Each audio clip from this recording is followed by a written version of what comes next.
It's I don't know. 2022. Who cares if they hooked up? Who cares?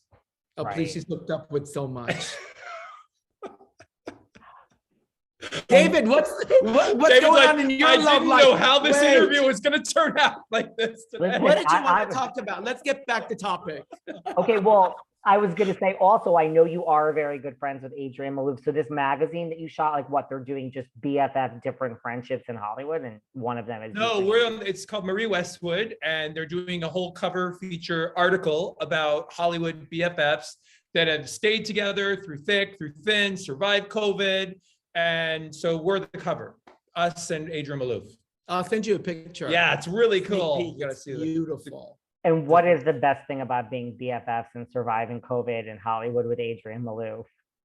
That she is a ride or die. She's amazing. Love her, adore her. When there was fires all around our house and we thought we were gonna lose our house, she was the first person to send me a message. You know, you boys can just come and stay at my home. And the same thing, when her house, the neighborhoods in Mulholland were all burning down, we sent her a message.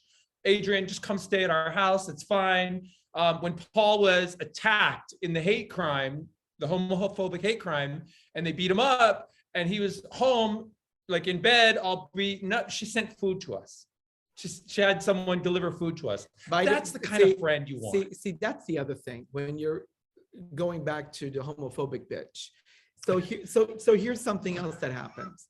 I was in court just a month ago. Yeah. And for the guy that beat me up.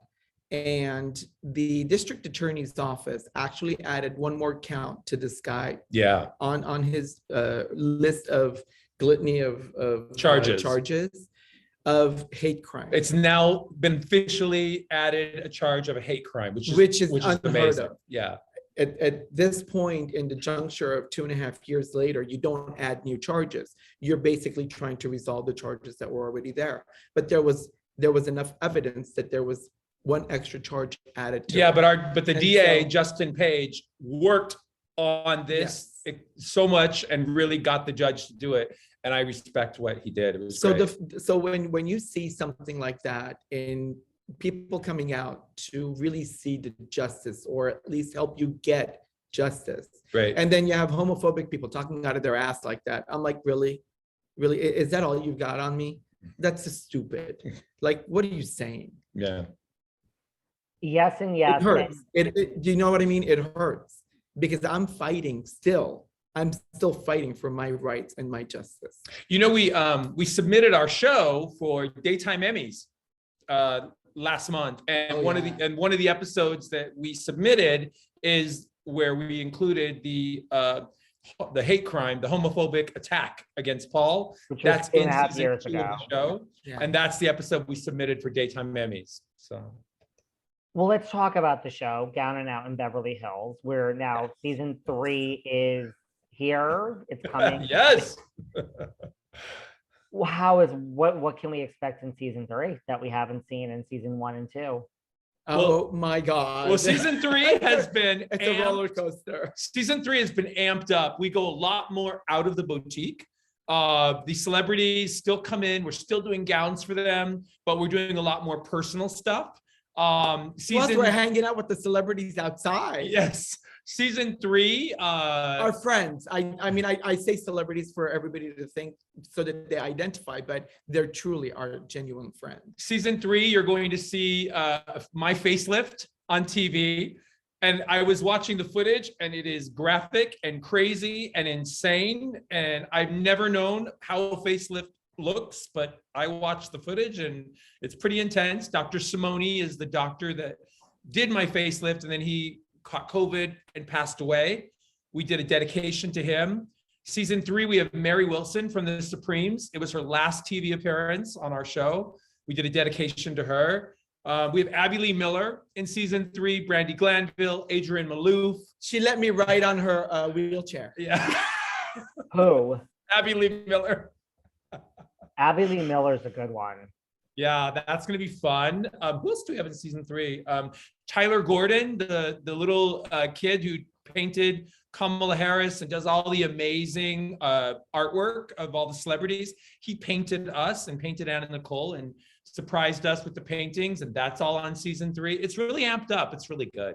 Really good. And and Paul and I got duo. I can say that, right? What do we do?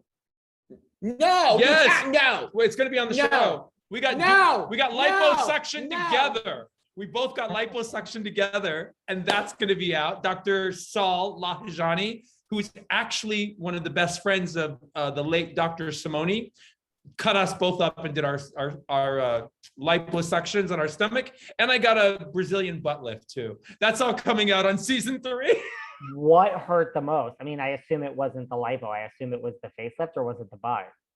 The Brazilian butt lift, the worst, because it couldn't sit on my behind for like 6 weeks. They give you this like donut to sit on, and it's very painful. I don't know how Kim K does it.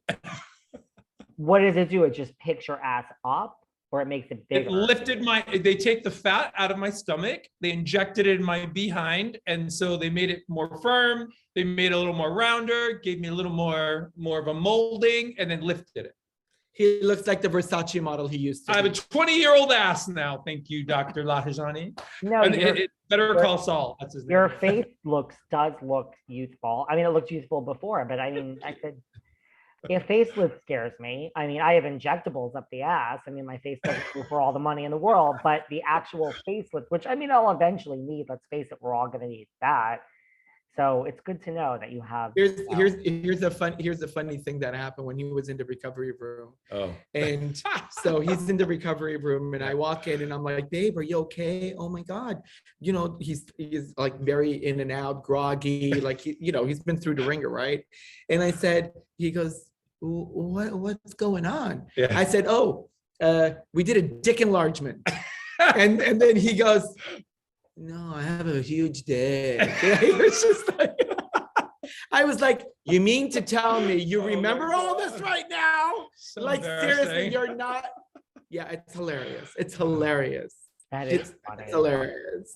I think it's going to be interesting, the facelift, though, because there has never been like a medical show. Maybe they'll show like a facelift, but like we actually show them cutting, pulling my face back, putting like, it's really sticking cool. a hand up there. Yeah, there's a doctor's hand is in my face, and it was pretty crazy. Yeah, you're gonna want to do one right after you see that episode, David. Yeah. I was gonna say, I mean, I can't believe you actually watched it on yourself. That would freak me out.